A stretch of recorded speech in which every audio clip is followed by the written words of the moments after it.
ቤዛ የባርኮት ፍቅረኛ ቤቱን ሙሉ አተራምሳለች። ለምለምና ቤዛም ተደብድቧል።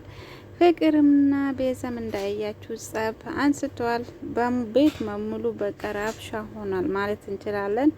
እንደገና ከዴቭ ጋር ራሱ ተጋጭቷል። ምክንያቱም የምትናገረው ቃላቶች ራሱ በጣም ከባድ ስለሆነ ለአደይ ደግሞ ዴቭ እንድትናገር ስለማይፈልግ ለዛ ነው እየተጣሉት እና ካሁኑ በኋላ ለአደይ እንድትናገር አልፈቅድልሽም ብሎ አስጠንቅቆታል። እሷ ግን በጣም ከባድ ሴት ስለሆነች ቤቱ ሙሉ ሰላም አጥቷል። ሊዲያም እዚህ ቤት አልኖርም ብላ ወደ ኤላ ቤት ሄዳ ነበረ። ፍቅርም እንደዛ ከዚህ ቤት አልኖርም እያለች ነው። እቺ ሴት ከዚህ ቤት ካልወጣች እኔ ከዚች ሴት ጋር መኖር አልችልም ብላ ተበሳጭታለች። ቤት ሙሉ ነው እንግዲህ ሰላም ያጣ ቤዛ ከመጣች በኋላ። ቤዛ እንግዲህ እኔ ነኝ አለቃችሁ፣ ካሁኑ በኋላ ለኔ መታዘዝ አለባችሁ፣ ውጡ ካልኩኝ ትወጣላችሁ፣ ግቡ ካልኩኝ ትገባላችሁ ብላ በጣም ሰላም አሳጥታለች። ሁሉም ሰው ተከፍቷል ማለት ነው በዛሬ ቀን። ቤተሰቦቼ እንዴናችሁ? ሰላማችሁ ይብዛ። እዚህ ቻናል አዲስ የሆናችሁ በቅናት ላይክ፣ ሰብስክራይብ ማድረጉን አትርሱ እና ሰራተኛ አደይ ክፍል 43 ተለቋል። ገብታችሁ እዩት። ቤዛ የምትባል ሴት እንግዲህ የባርኮት ፍቅረኛ ናት እና የድሮ የባርኮት ፍቅረኛ ናት። ድሮ እንግዲህ ተለያይቶ ነበረ። እንደውም በዛን ቀን ባርኮት ከአደይ ጋራ ሆኖ የፍቅር ጥያቄ አቅርቦላት፣ አደይ ደግሞ እኔ እስከ ዛሬ አንተ ምርጥ ወንድም ነህ ብዬ እያየውክ ነበረ፣ አንተ ግን ሌላ ነገር ነበር የምታስበው፣ በጣም ታሳፍራለህ ብላ እዛ ጥላ ወደ ቤት ስትሄድ ወዳው ቤዛ መጣ። ሁሉም ነገር አስረዳችሁ። ያ ጊዜ ውጭ ሀገር የርኩኝ ያ ልጅ ፍቅረኛ ሳይሆን የአክስቴ ልጅ ነው። ፕሮሰሱ እሱ ነው የጀመረልኝ እንጂ መካከላችን ምንም ነገር የለም፣ ዝምድና እንጂ እኔ ደግሞ እስከዛሬ ፍቅረኛንም አላስኩም ብላ እሱንም ደግሞ ይቅርታ ጠየቀችው። ሳልንረዳዳ ቀርተን ነው እንጂ እኔ አፈቅራለሁ አለችው። ባርኮት እንግዲህ ስታየዋና እንትን ይመስላል፣ ብልጥም አይመስልም፣ የዋ ነው። ግን ቤዛ ደግሞ በብልጣብልጥነት ባርኮት እየተጠቀመች ነው እና ለባርኮት በጭራሽም አትሆንላትም። እንደዚህ አይነት እንግዲህ ባርኮት ሁለት መሀል ነው የቀረ ብዬ ነው ማስበው። አደይ ግን ምርጥ ሴት ነበረች። እኔ እንጃ ለአደይ ትክክለኛ ፍቅር ያለው አይመስለኝም። ወዳው ቤዛ ስትመጣ አደይን ቀየራት እኮ እና እውነታዊ ትክክለኛ እንደ ዴቭ ቢሆን አሁን ዴቭ ፍቅር የሆነ የፈለገችው ብትለው መቼም ቢሆን እኔ ወድሻለሁ ወይ ፈልግሻለሁ አላላትም። ሁሌ በቃ አንድ መልስ ነው የምሰጣት። እኔ የሚወዳት አደይንና አደይን ብቻ ናት። እኔ የራሴ የሆነ ህይወት አለኝ፣ ስለዚህ የራስሽን ህይወት ፈልጊ ይላታል ማለት ነውና ባርኮት ግን በአንድ ቀን የፍቅር ጥያቄ ቀረበላት። የድሮ ፍቅረኛ ስትመጣ እሰይ አሜን ብሎ ተቀበላት ማለት ነው። እሷ ግን እንደማትወድ ታውቃለች። ባርኮትን እንደማትፈልግ ታውቃለች። ይሄው በዛሬ ቀን እንግዲህ ኤላ ጋር ካለርኩ እያለች ከዚህ በፊት እንግዲህ ለምለምም እንዳለችው የፍቅር ጥያቄ ለኤላ እንዳቀረበችላት ነው። ለዛ ነው በዛሬ ቀን ለምለምና ቤዛ ተደባድቧልና ለምለም በጥፊ ነው የምትተቻት።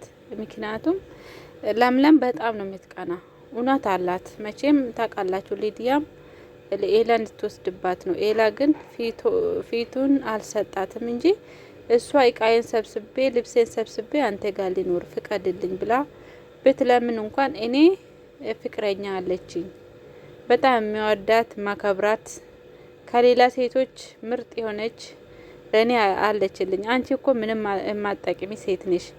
ቢያንስ አደይ ቢትሆን ምግብ ትሰራልኛለች፣ ቤት ታጸዳልኛለች፣ ልብስ ታጥብልኛለች። አንቺ እስኪ ምን ትሰሪያለሽ እያላት አዋረዳት። የምር ምን አለበት ሊዲያ ትንሽ እንኳን ሞያ ብትማር።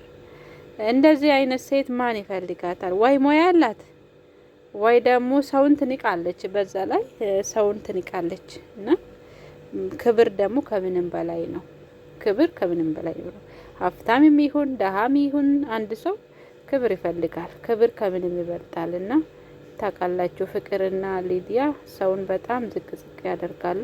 እነሱ በንብረታችሁ በቃ ብር ስላላችሁ ብቻ እንትን ይመስላችኋል። ምንድነው ከሰው በላይ እንደሆኑ ነው የሚያስቡት፣ ግን አይደለም። ሰው ልጅ በተፈጥሮ ሰው ነው። በቃ ሁሉም ማንም ሰው ከሰራ እራሱን መለወጥ ይችላል። ግን የሊዲያ አስተሳሰብ ሰራተኛ እንደ እንትን ነገር ናትና ሰራተኛ ጋር ሌለች እኮ እነሱ አሁን ሰርተው እንኳን መብላት የማይችሉ ሴቶች ናቸው። ሊዲያም ብትሆን ሽሮ መስራት አትችልም። ፍቅርም ብትሆንም እንደዛ ሁለቱም ሙያ አይችሉም። ስለዚህ አደይና ለምለም ከሌሉ እነሱ ባዶ ናቸው ማለት ነው። ሴት ሆኖ እንደው ግን ትዳር ደግሞ ይፈልጋሉ ወይ ፍቅረኛ መያዝ ይፈልጋሉ። ምግብ ሰርቶ ካላበሉ ምን ይሰራል? ሁሌ ከውጭ ተገዝቶ አይበላ እና አሁን ዴቭ አሁን ያውቃል ምግብ መስራት ከነሱ በላይ ማለት ነው። እና እንደዛ ነው። ደግሞ በዛሬ ቀን ኤላና ለምለም ታርቋል። በጣም ደስ አለኝ እኔ ምክንያቱም በቃ ፈጣሪ የፈቀደውን ይሆናል። ስለዚህ እኛ በቃ አንድ ላይ እንሆን እባክሽን፣ አላንቺ እኔ ባዶነት እየተሰማኝ ነው ብሎ ለመናት እና ለምለምም እኔ በጣም አፈቅራለሁ ብላ በቃ ታርቋል። ለዛ ነው እኔ በጣም እቀናለሁ።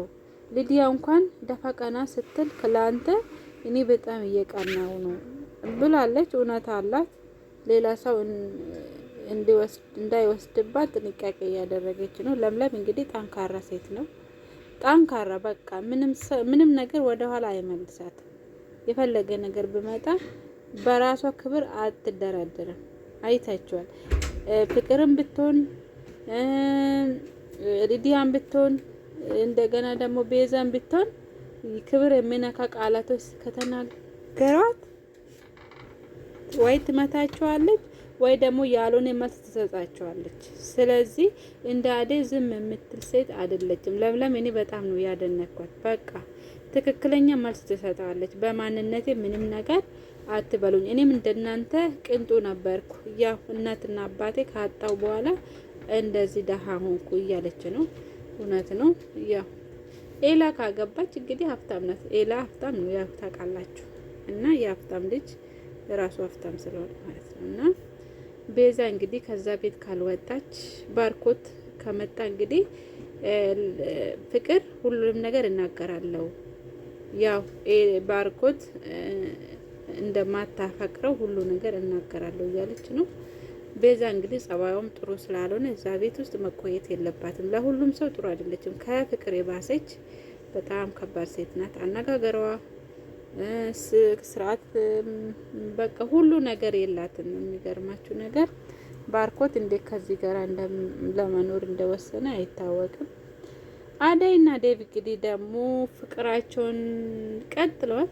አደይ እንግዲህ መቼ እሺ እንደምትል አይታወቅም።